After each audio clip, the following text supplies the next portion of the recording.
Maswerteng tanghali po mga ka-STL. Narito na po ang resulta ng STL Pangasinan para sa araw na to, 1st of February 7, 2026, araw ng Sabado. Naway ang mga natayaan nyo pong mga numero kanina ay manalo nawa ngayong tanghaling ito, 12 p.m. Kaya't kunin nyo na po ang inyong mga ticket. Narito na po ang resulta.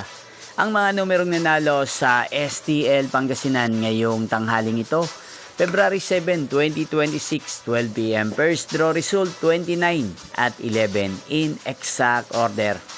Again, 29 at 11. At ngayong tanghaling ito sa STL Pangasinan, atin pong i-shoutout ang lagi pong nanonood sa channel na to, si Ate Maylin ng Pangasinan. Shoutout po sa inyo, Ate Maylin. Sana po ay nasa maayos kayong kalagayan. At sa lahat po ng mga taga Pangasinan, shoutout po sa inyo. Inyo pong napanood ang resulta ng STL Pangasinan. Maraming salamat po sa patuloy niyo pong panonood at pagsuporta sa aking channel. Magkita-kita pong muli tayo mamayang 5 p.m. Thank you for watching.